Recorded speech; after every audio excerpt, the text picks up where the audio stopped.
All right. Well, hello, everyone. Welcome to the Trauma Informed Church Kid podcast. Today and every day, we are reconstructing religion for the hurting with theology that doesn't hurt. And today, I have a special guest. This is someone who I have talked with online an awful lot, and I've really respected his approach to the Bible and to theology. And so I just wanted to bring him on here today so everybody else could meet him, become familiar with his content, and also, frankly, so I could talk to him, because this is somebody who I really enjoy talking to. So this is Mako Nagasawa. Hello. Hi, Spencer. So great to be here with you. And we were joking before that this is our first time interacting kind of in a live virtual way, but yeah, unbelievable. After something like 5 to 7 years worth of back and forth virtually. So thank you for having me. Yeah, sure, happy to. So I always kind of start off with just giving people a chance to introduce themselves and talk about their ministry or whatever information they think is valuable for people to know. So I'm going to go ahead and give you that chance and tell us who you are. Sure. So my name is Mako Nagasawa. I am a displaced Californian. I lived in LA and the Bay Area for a total of 27 years. And then I met my wife on a blind date, and we dated long distance. She was living in Boston. And so when we got married in 1999, I also decided I think I'm willing to risk leaving California. And I live in Boston now. And I'm the founder and director of the Anástasis Center for Christian Education and Ministry. And our focus is early Christian restorative justice, which covers this topic of atonement. And I like to call it healing atonement, or we'll get into that. And so my wife and I have lived here in Boston now for, I think now it's 26 years. And wow. Okay. So we have 2 bio kids and a foster kid, and life is full. Life is full. Yeah, full and beautiful, I'm sure. I certainly feel that. Having a daughter myself, that's one feels like 3 sometimes. Yes. So I can only imagine what 3 feels like. Yep. And my dad, who's a stroke survivor, he has lived with us for about 4 years now. And got it. Okay. And then we just got a cat, so that's totally new. You might see her hop on my chair. Which what's the cat's name? Or have we done that yet? Her name is Tika. Oh, that's cute. I love that. She's a cutie. Yeah. Awesome. So one of the questions, and I love that little view into your personal life, just because it's nice to, especially as we sit down and do these kind of conversations, to be able to get to know people on a personal level.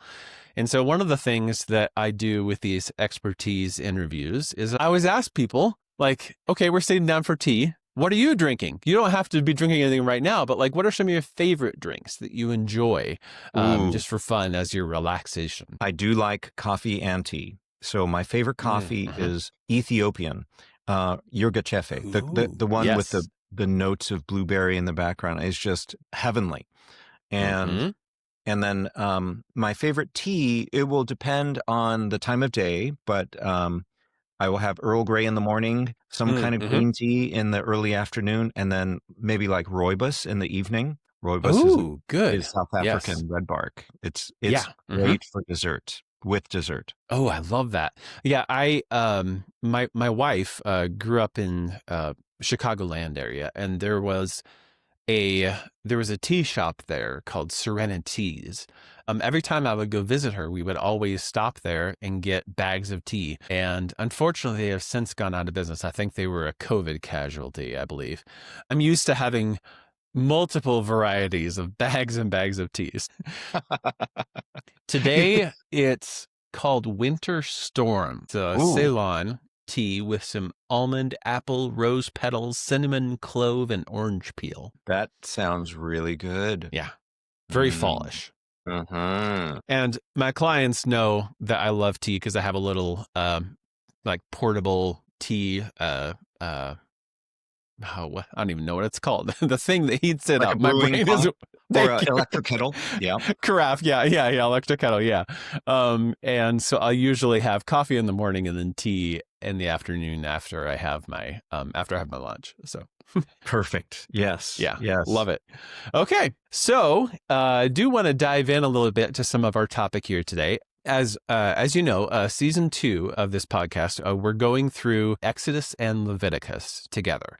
And one of the things that we have spent already some significant time on is talking about penal substitutionary atonement and the way in which, especially Leviticus, has been read in that way. And so I wanted to talk with you about that because the reason why I'm having Mako on is because he was one of the first people who I encountered who really helped me see things in a different light.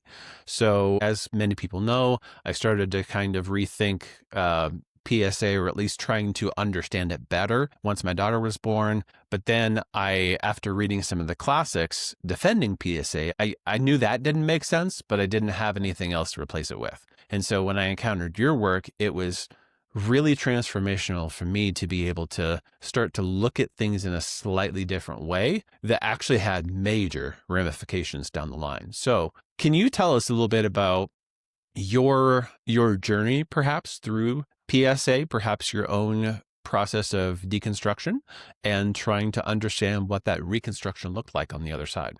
Absolutely. And it's such an important question. I resonate a lot with your journey, Spencer. So I came to Christ when I was about 17. It was late in high school. I was not raised in a Christian family. And the circumstances of my conversion or coming to Christ was, on the one hand, kind of a search for meaning and healing, because my parents were arguing about getting a divorce. And that shook me, but also kind of a quest for, well, significance in some way. Like, why does my life matter? And the contrast was with atheism on my dad's side and Buddhism on my mom's side. So, these things were very much live as comparison points. And, that was one connection point. Has to do with, things like desire and like our desires for beauty and goodness and love and justice. Are they just lying to us, or is there something kind of that they're connected to, even if we can do funny things with those desires? But and then I came to Jesus on a spring break trip in Mexico, in a poverty-stricken town. My junior year, where I had thought we were going to build Habitat for Humanity houses. We wound up playing with kids and doing like vacation Bible school type things, which is a little awkward for me as not a Christian. Yeah. But at the end of the day, at the end of that week, I looked around, and it was a trip organized by Azusa Pacific University, and there was about 2,000 other people. They were all Christians. They really appreciated being there, and I was so uncomfortable with the poverty. Also, I mean, somewhat selfishly, with the fact that I was missing a week of swimming training. I was a competitive swimmer, and we just don't do things like that. But then I was realizing I was feeling kind of convicted about my selfishness, and felt like I do want to care about these kids, and I do want my life to have meaning, but for different reasons, it must be Jesus, right? Like, because intellectually I can't find a place to hang that, and so it must be Jesus. So I think that that kind of early experience did shape me, because it wasn't a guilt innocence oriented conversion, right? It wasn't that I wasn't.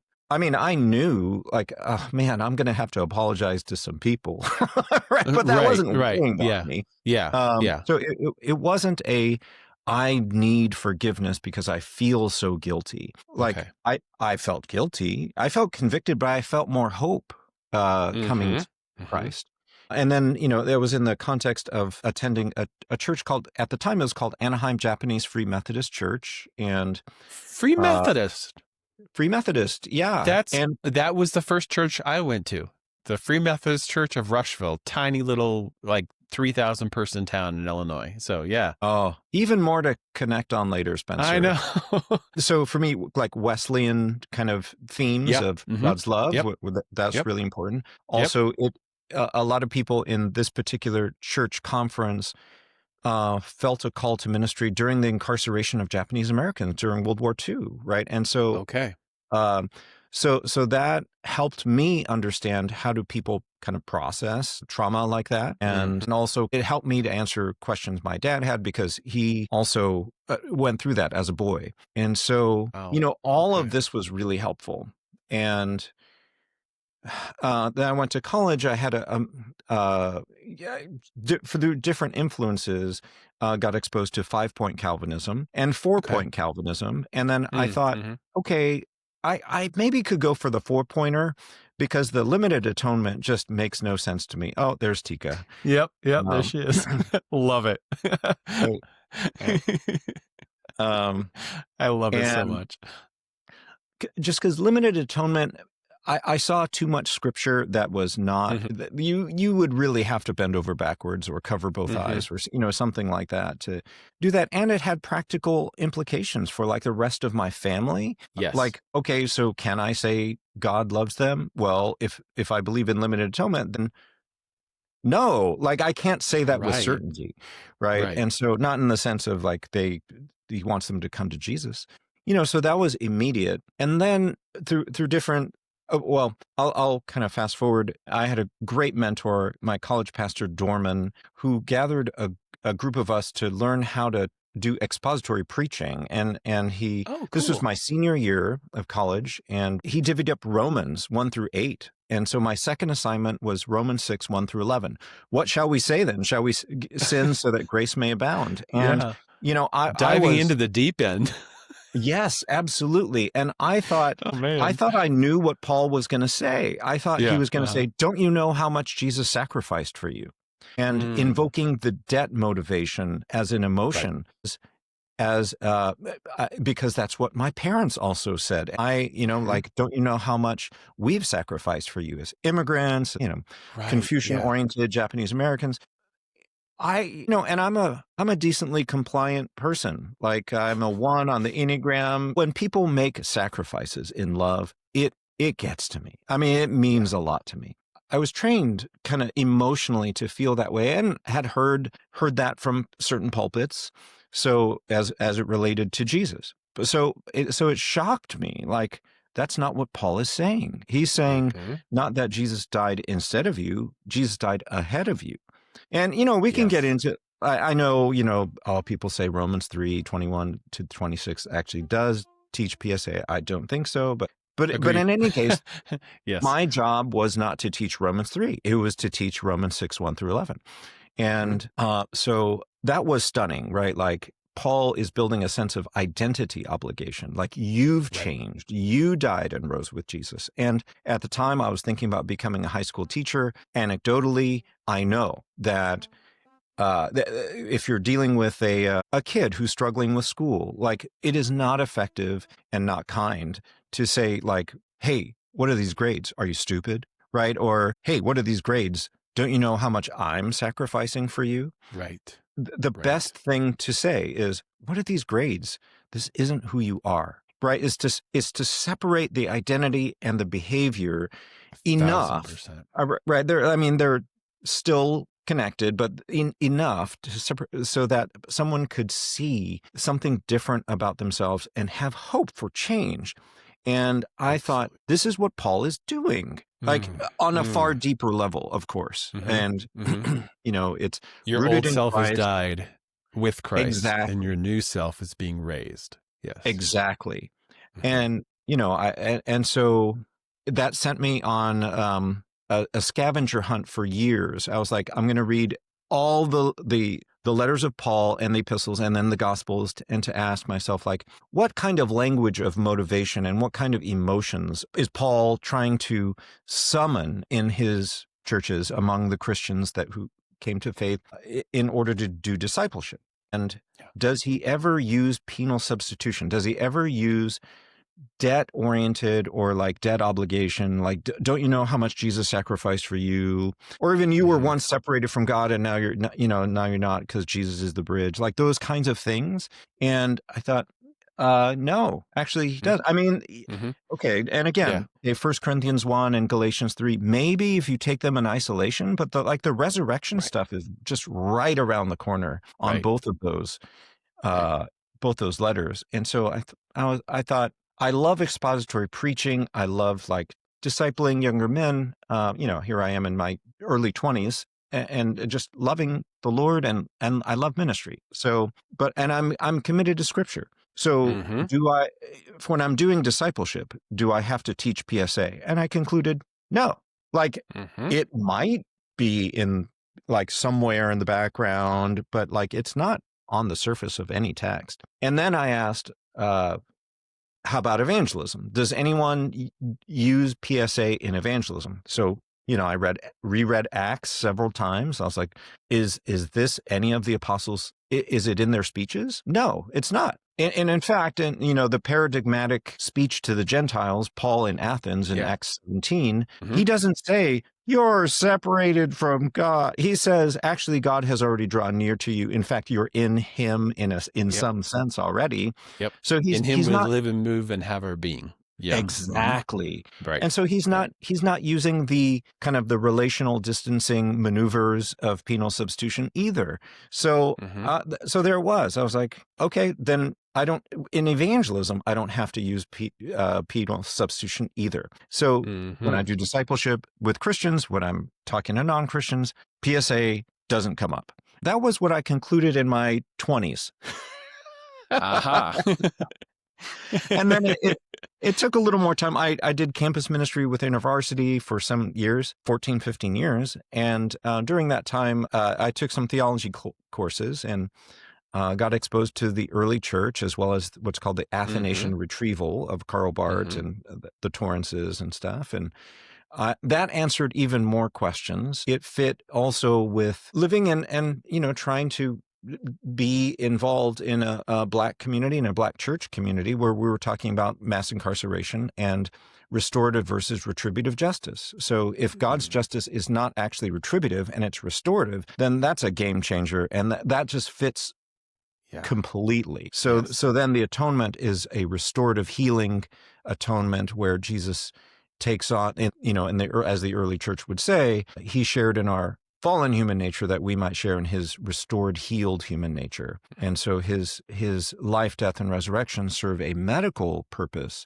of restoration, of restoring who we're meant to be and who God always wanted us to be, and not a penal or punitive purpose. He became what we are so that we might become who he is. Exactly. Yes. Yes. Okay.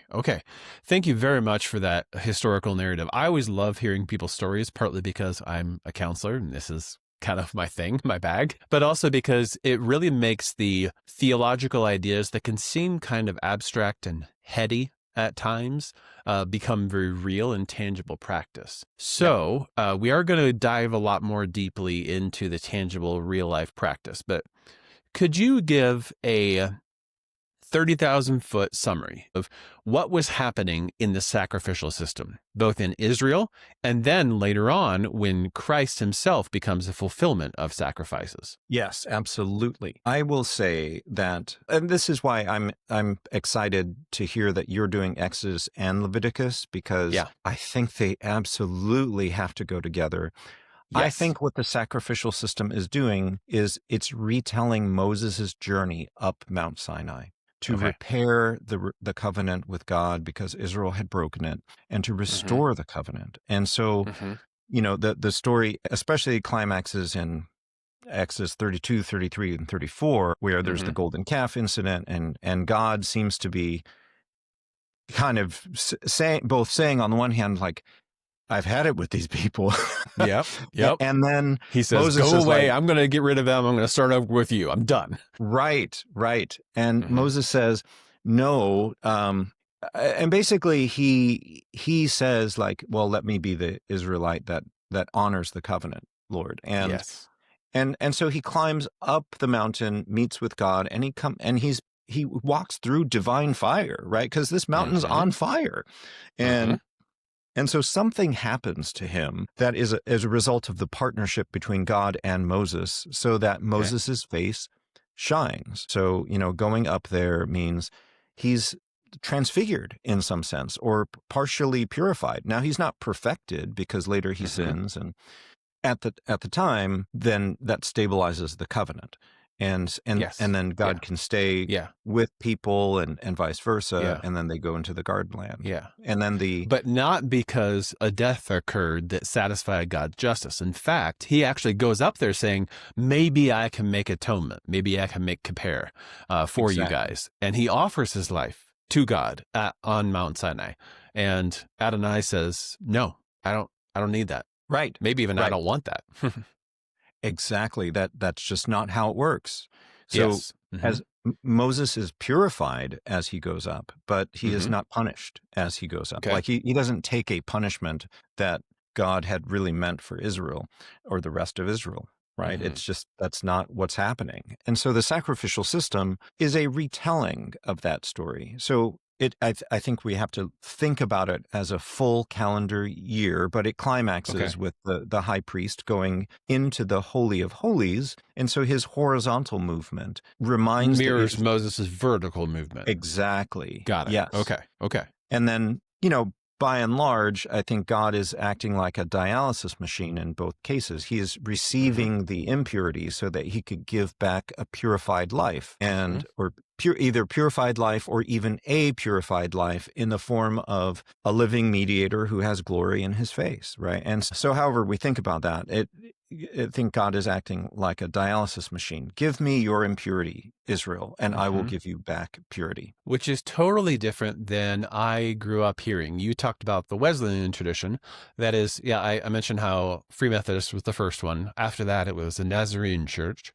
And from there, it was the traditional non-denominational, evangelical. But what I always heard was God is so holy, he cannot stand the sight of sin, that he is so pure that any kind of impurity or sinfulness whatsoever not just disgusts him, but activates his necessary wrath, that he must destroy it. He must punish it. And thankfully, something has happened, a death has occurred that has satisfied his need for death. And because of that, then it allows all the coming near and being with him. Because something has died, now he can actually love us. I'm obviously painting with a broad brush. There's a little bit of a caricature there, but only a little bit, because that is absolutely what I was taught. Yeah, and I had heard that taught also when I was in college, and I've paid attention ever since. I'm 53 now, so 30 plus years of listening to a lot of preachers, and not just who teach PSA, but I think that's a very fair, characterization. It's one way or the other. Divine retributive justice must be satisfied, and it's the word satisfy. Well, the category of just what type of justice does God have, which I think that's the real driver. But then and I think it's restorative and not retributive, and we could get into that. But also the term satisfaction appears in John Stott's The Cross of Christ. It's the key word in all the great Reformed creeds, Westminster and so forth. And basically that's what propitiation means, right? Or at least in English. I don't think that's what hilasterion means. Yeah. But that's what they would like it. Appease the wrath of God. Exactly. Yeah. And so, the idea that on a human level, if my kids are fighting each other, I say, you're annoying me, and I need to take my wrath out on both of you, and then I'm done, right? Or that's the only thing that enables me to work with you, is if I take my wrath out on you first. It's a weird model of parenting and it really understanding relationship. I think what PSA adherents will say is, well, that's the only way we can take sin seriously. And actually, I would object right there. I would say, you're not taking sin seriously. If you were to act like that as a parent, you'd be taking yourself seriously, but you wouldn't be taking the sin seriously.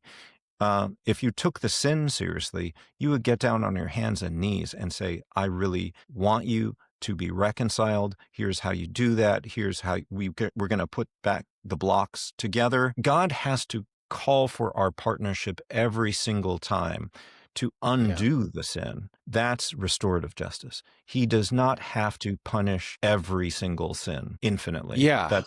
And the thing that is interesting to me, and like I told you, this whole journey of my own was kickstarted because of becoming a parent. And part of the reason why it kickstarted that is not just I'm responsible for the teaching that I give, but also because there was something about that I must punish. I have to. And that's not just a satisfaction of justice. That is the highest form of justice. That is what justice is at its peak, is purely retributive, purely punitive. So someone has to be punished solely to balance the forensic scales, so to speak. And I kind of struggle with that on an intuitive level, but I all just thought it's what the Bible teaches, right?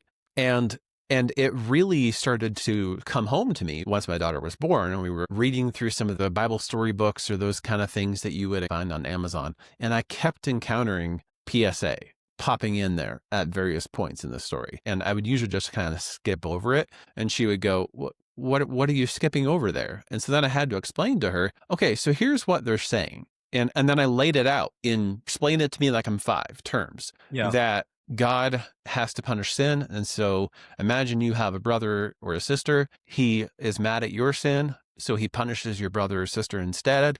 And then he is okay and can be happy with you and can show love to you and show goodness to you. And she just looks at me like with this, what face? And she goes, that does not make sense. And I was like, yep, you're right, baby. That doesn't. Right. And when we look at scripture, like the first death is like outside the garden. I mean, presumably, right?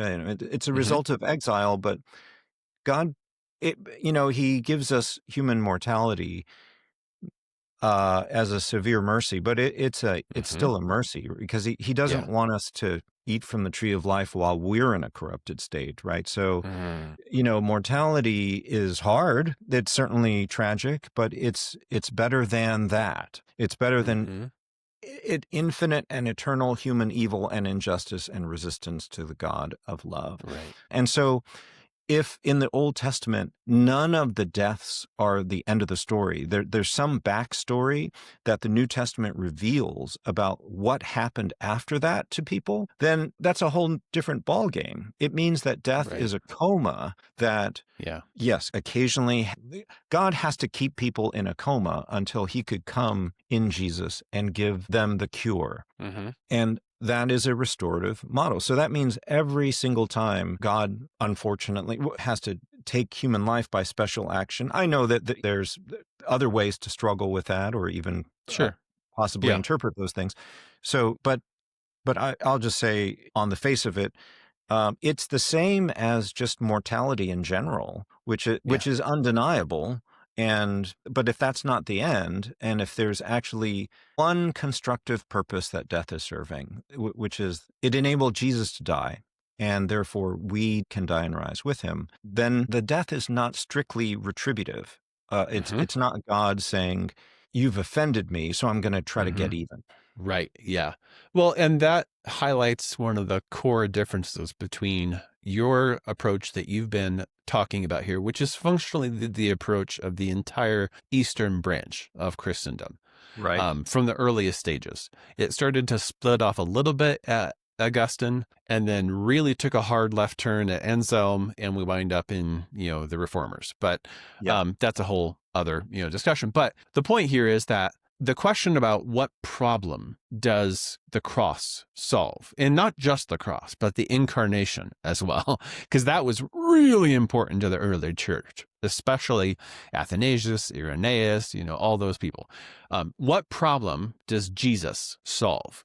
And in PSA, it's there's a problem in God. He has wrath, he has justice, and it has to be satisfied. And so that is the problem that Jesus came to solve, which is a little bit odd because, it's also God solving God's problems. It's kind of like, what?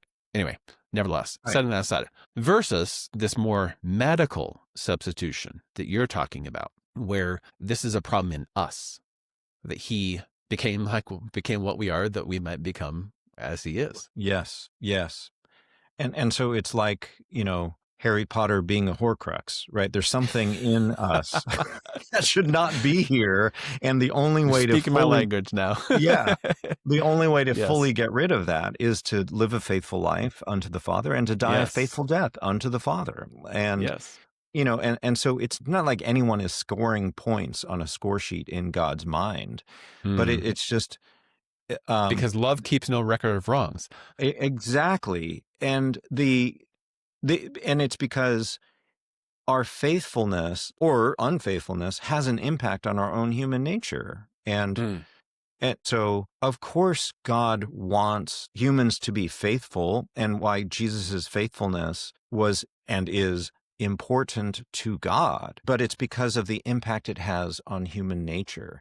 And, I think neuroscience is giving us like a kind of taste of that, or some appreciation of that, right? We can participate in the wiring or the rewiring of our neural circuitry, and that impacts what we want and all these things. Acceptance and commitment therapy would call that self as context.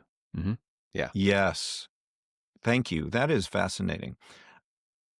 And so if we think that God is a healer, I mean, at least in relation to our sinfulness and the kind of whatever it is that has happened to us, and also that we've inherited and in some cases made worse, right? Like, and we are both victims and complicit, and we can talk about both these things, and I think that's really important. So to your question, what problem did Jesus deal with? It's the problem that there was some kind of sin sickness in human nature, or some kind of disorder or corruption.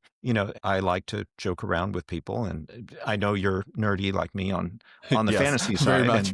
And, it's like, like Harry Potter and being a Horcrux, or it's like as if Frodo, were able to throw the ring into the fire, but also the ring is this part of himself that or it became part of himself. So Tom Bombadil gifts Frodo his not immunity, but resistance to the ring. And that makes Frodo's journey so much easier. Ooh, yes. Yeah. Yes. Beautiful. So, there's all these ways in which then the resurrection becomes the narrative center. Obviously, it comes chronologically last, but it's the goal that Jesus was working toward in the Spirit, because this is the kind of the fulfillment and the overflow of what Moses's own purification and transfiguration was like when he went up the mountain. It's just that he didn't complete it. Yeah. But that's Jesus so did. good. Yes.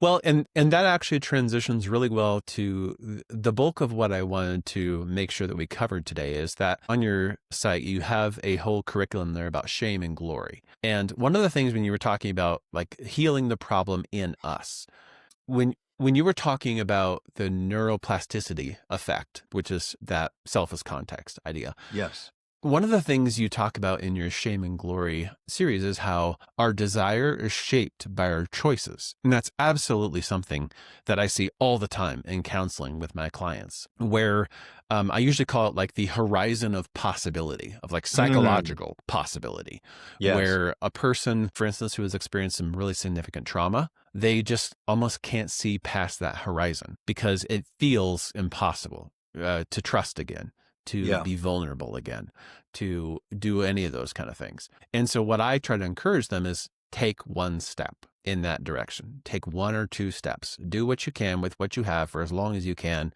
as safely as you can, and keep going in that direction. And every step you take expands that horizon further and further out. And eventually you see a whole city that you couldn't even see before because it was on the other side of the horizon. So that to me is an example of what you were talking about. So I wanted to explore some of what it means to have our true self be located in the resurrected Christ. What does that mean? And that's such a beautiful example, Spencer. Well, I think that ultimately that Jesus is the source of the best possible version of ourselves, right? Like, okay. And so we are meant to, God calls us to join our lives with Christ that we might die and rise with him and participate in some of that resurrection glory. Now, and so I think that it kind of works on both ends, at least for me, because I have wondered, what is the impact of Augustine? Some things started to change with him. And I think it's desire that he, at least later in his life, he argues that God uses this double predestination decree because people don't want him, or at least they don't want him enough. And so God has to intervene and override our will and override our desires to bring us to Christ. Right. Now, I think what Calvin later did was to say, not only is that true, but like we only desire to escape punishment from God.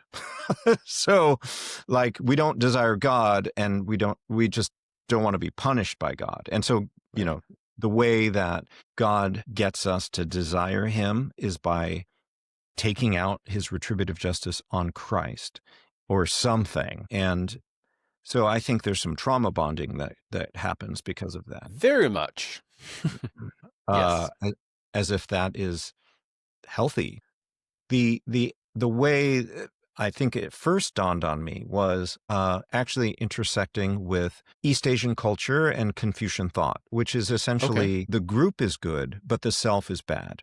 And this is what leads to kind of the shame dynamics that I'm familiar with as a Japanese American. And then there may be other flavors or types of it, but it's where I feel like at the core, I'm bad and only bad. And so I have to put up a mask of goodness in order to be accepted. And I think it fits an Augustinian paradigm, right? Yeah. Because of at the core, I'm bad. But in Romans 7, the Apostle Paul says, I'm paraphrasing, but actually at the core, you're good. And there is this parasite in me, in my body. He says that, there's nothing good that dwells in me, that is in my flesh, and the sin which indwells me. Right. And so there is a core I myself, which actually does want God, does desire God, but gets tripped up by this other thing in me. And I delight in the law of God in the inner man. Exactly. And so I felt like, well, the true kind of doctrine of creation in a Christian sense and in an early and Eastern Christian sense is part of the corrective to both kind of the Western guilt paradigm, guilt forgiveness only paradigm, but also like the Confucian shame paradigm of the completely negative view of the self, which would eventually collapse in. And, I'm so touched and glad that you looked into that. I think shame is what we feel when the world around us and the key people and relationships in our lives are so unstable for whatever reason, whether their approval is unstable or their presence is unstable. And there is some residual effect on, in a psychological sense, on us where we disordered attachment. That's exactly what you're describing. Yes. Disorganized attachment. Right. And so I either have to, shut that down in myself. I don't actually want to be attached, or when I feel myself becoming attached, I feel anxious because something's going to go wrong again. Right. Or something like that. I know there's different attachment styles, but the idea that more and more of us are experiencing shame in some way is part of the result of a lot of relational instability because of whatever brokenness, and in the U.S. context, I think it's also because of the advanced late stage capitalism that we're part of, but also social media where we're trying to attach to a virtual person as opposed to like actual people. Or because there's so much war trauma in our history, and that's frightening too.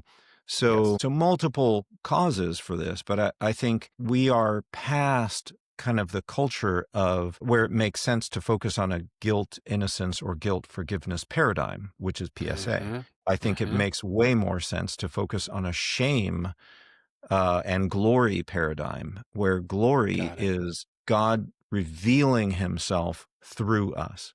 And, Christ in you, the hope of glory, Colossians 1:27, that type of emphasis, or Moses with his shining face, and then 2 Corinthians 3, we participate in Christ in, the light that shines forth from the face of Christ because of his love and goodness. And yes, I think that answers a few questions. One is, okay, so the desires that I have for beauty, goodness, connection, love, justice actually do come from God, and they're still in me. And actually, they are expressions of God hanging on and not giving up, and calling out and saying, I want to be connected, and I still am connected with you.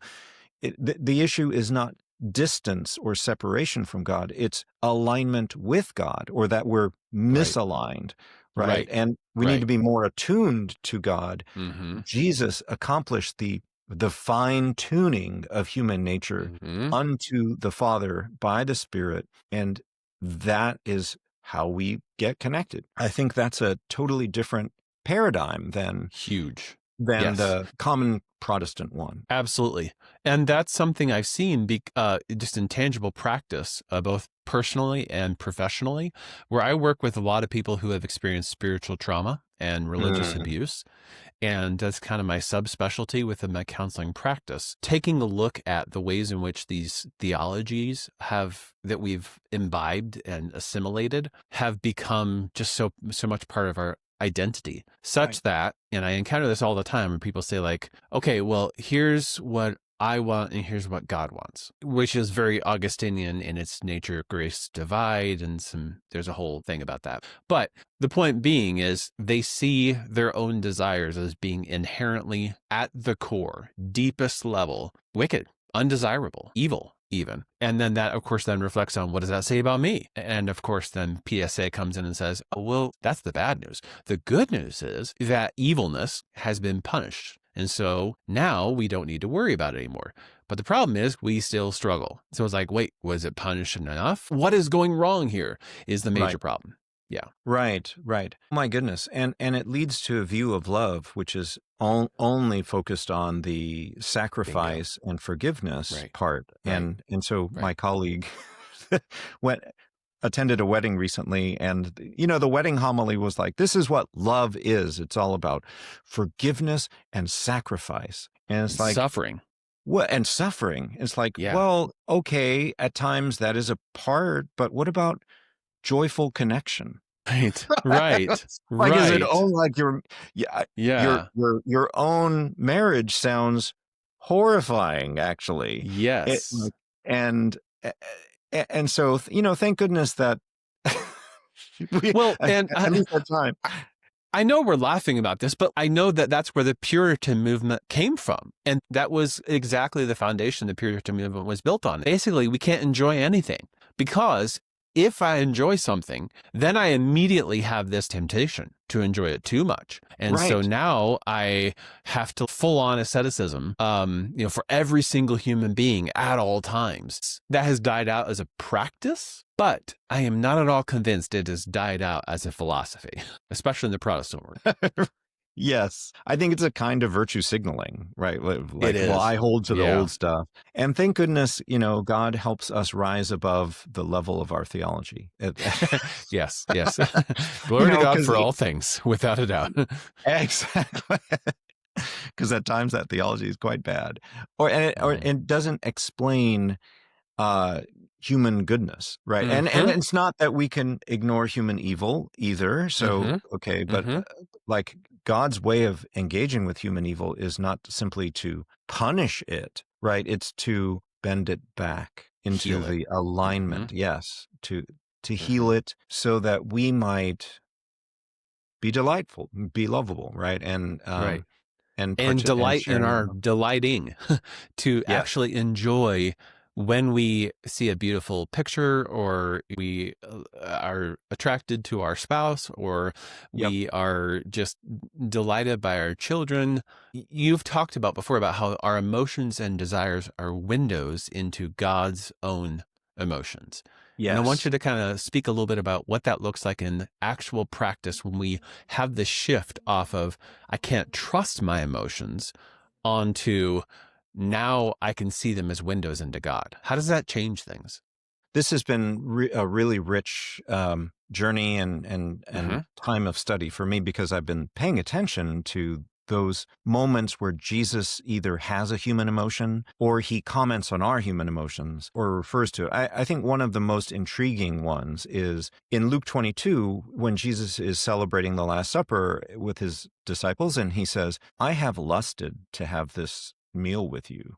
Right. And it's like epithemia, I believe, is the... Yes. Yeah. Yes. And in every other context, it either means sexual lust or greed, right? And the lust of the flesh and pride of eyes, and right. And so I think the kind of the scandal from the perspective of the ancients would have been, wait, you're even actually affected by people around you? You should not be affected by the people around you, right? Like, even in a good way. But he is using this word, lust, to indicate, when I'm around you, I feel this overwhelming desire to give my life to you, to fulfill that which the Father has for you, and then for this church community to be filled with the kind of love, right, that should mark it. And to say that, Jesus feels that is just amazing. And that, I think that can heal our sense of lust as well, even if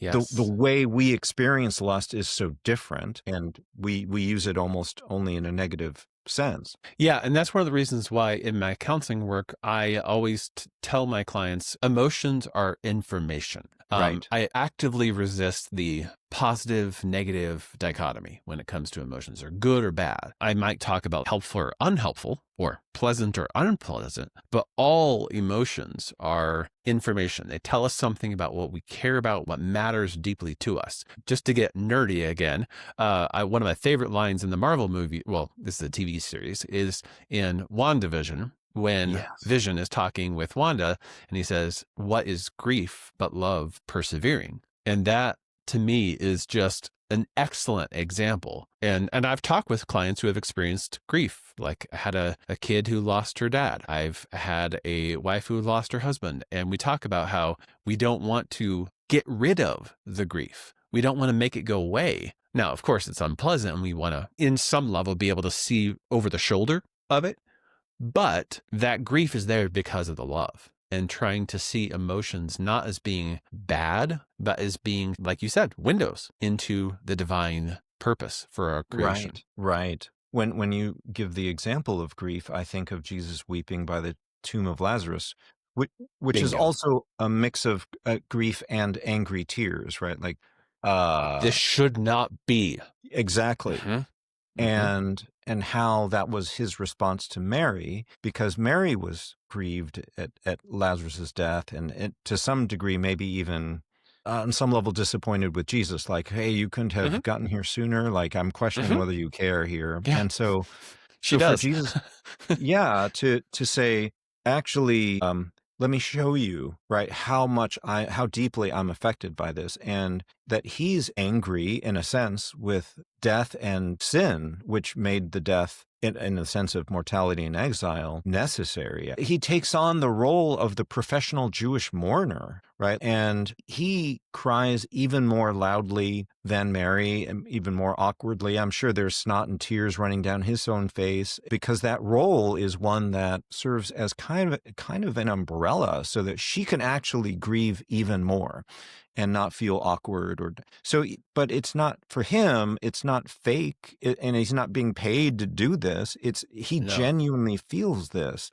Yeah. And I think, that's the Johannine Gethsemane. And I think that answers the question of, like, what is the wrath of God? It's the wrath that's directed at death and sin, and not at the personhood of anyone, right? Like, he's certainly not upset with Lazarus for dying, and he's not even upset with Mary for raising these questions or, like, feeling frustrated. He actually goes further into that and and thereby kind of focuses even her sense of grief and frustration that this is where it needs to go. Like it needs to be targeted like this. And so I think the human emotions of Mary then are a connection point to Jesus's human emotions and then the Father, because because the Son reveals the Father. And so I think Mary must have walked away from that experience thinking,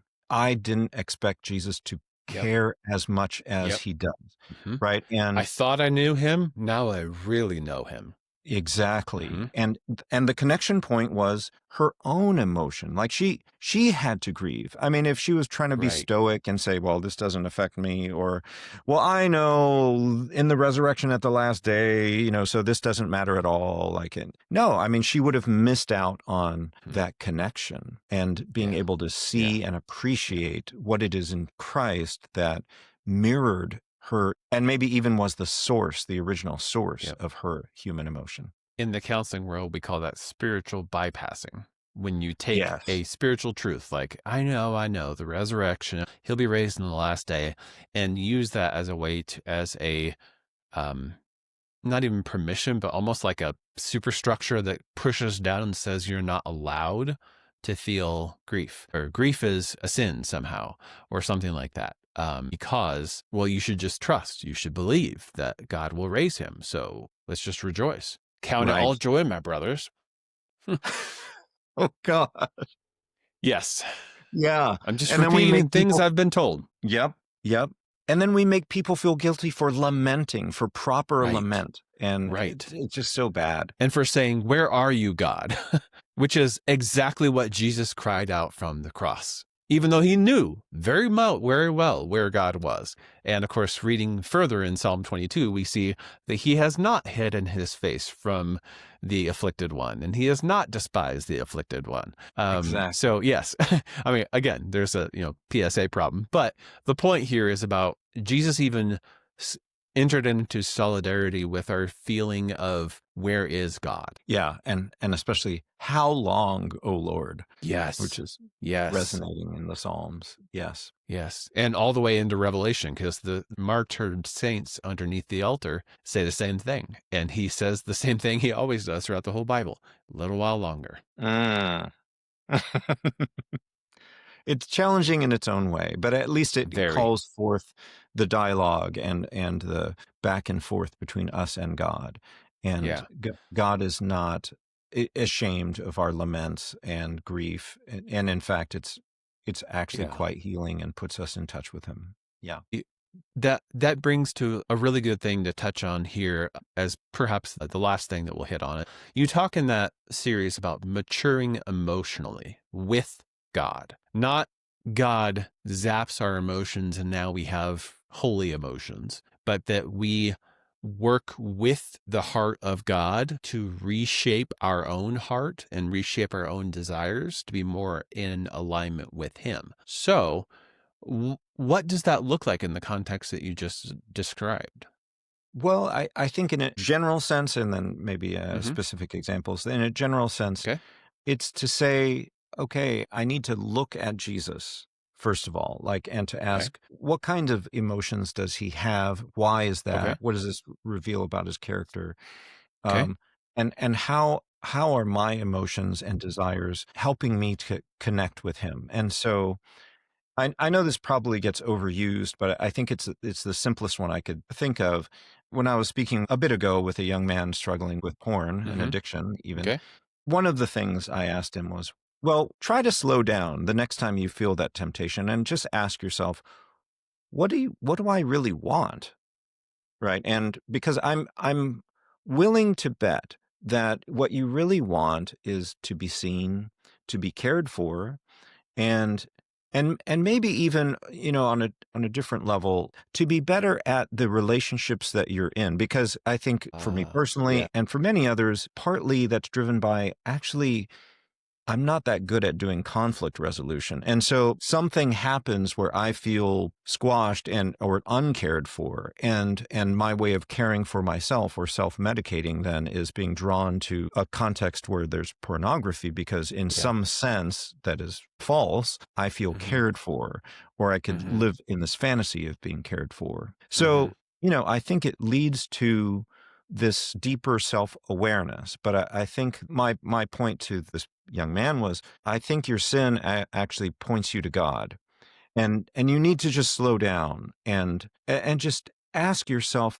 what is this saying about me? And in all candor, there's no silver bullets, and that's not the only thing I said. But as it relates to desires and emotions, a month later, he touched base with me and said, that was really helpful. And it allowed him to do several things. One was to not suppress the emotion or the desires, and actually to look at them and to bring them out into the open, at least with people who were going to be tactful and wise with him, and to say, this, I experienced the desire on this level, but I'm going to trust and believe that on a deeper level, this is calling me to God. This is God's way of reaching out to me. And I need to excavate that a little bit more. And man, that removed. resonates so much. Have you ever heard of IFS, internal family systems? Yes, absolutely. Okay. Because that is a key modality that I use in my counseling practice, and that is something that sounds very, very similar to what you're talking about. And I won't cover it here because I will cover it in a How of Hurt episode. I'll talk a little bit more about what IFS is and how this relates to what you've brought up. But it makes me think of how I know there is a little bit of a movement right now within evangelical circles to essentially demonize empathy.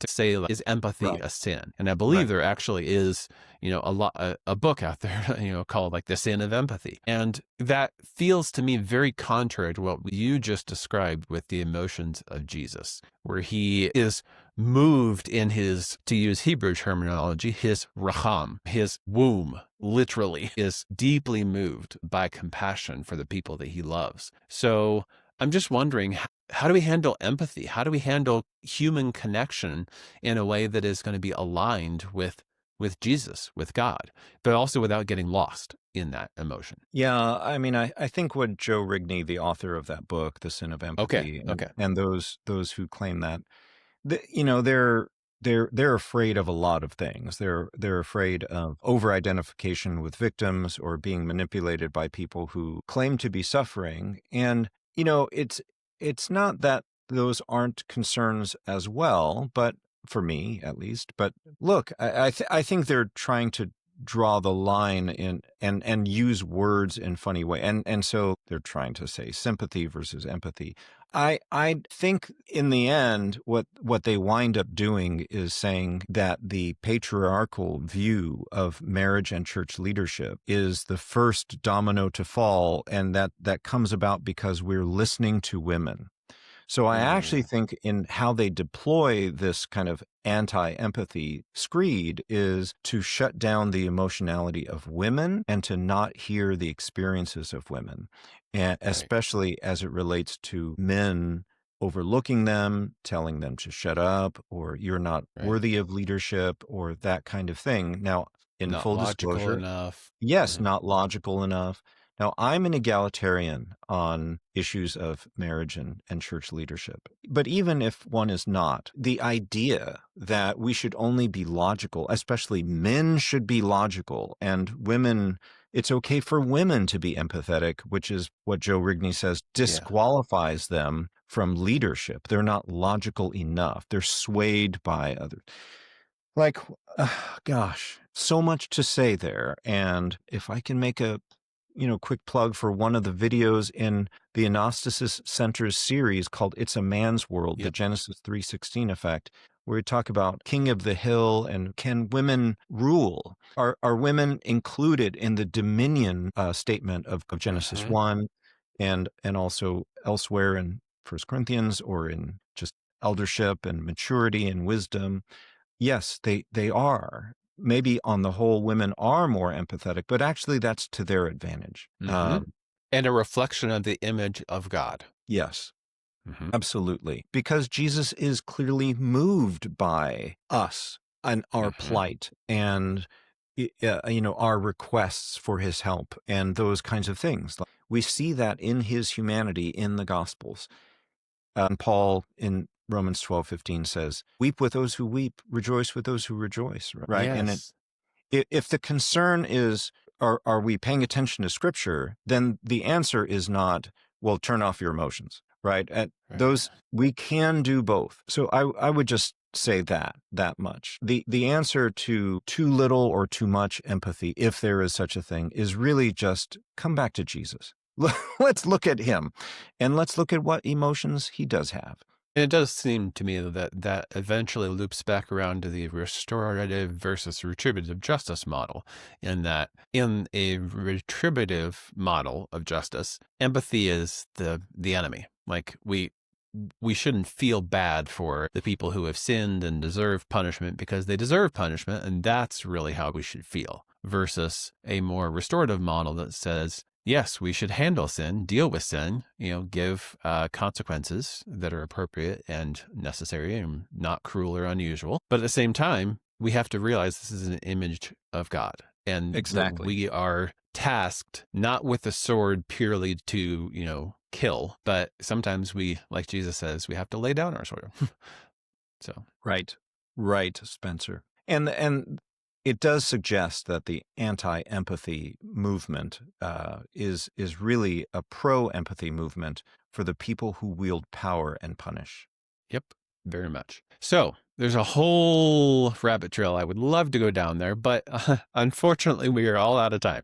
So I did just want to make sure that I gave you a chance to kind of have the last word and say anything in particular, plug anything you wish, and I will make sure that I link it, in the video as well. Well, thanks so much, Spencer. I always enjoy chatting with you, and whether that be like this or in writing. And it's such a treat to be, connecting with your audience. And if anyone has any questions and would like to reach out to me, there's a way that you could message me from the website of the Anástasis Center. So it's anastasiscenter.org. And I just invite folks to have a look around, browse there and connect with us, hop into one of our Zoom classes. We'd love to meet you. Awesome. All right. Thank you so much for your time, Mako. I really appreciate it. And thank you, everyone, for listening and watching. Please feel free to like or subscribe to be able to get more of this content. And thank you for your attention. On YouTube and X, you can find me at Church Kid Pod. And on Facebook, you can join the discussion in our discussion group, Trauma Informed Church Kids. If you find this content either enjoyable or important, please hit the like button and or subscribe on whatever platform you listen to. Of course, ratings, reviews, and sharing with others is the best way to increase visibility and ensure that more people hear or see this content. If you have questions or want to engage in dialogue, leave a comment on that platform.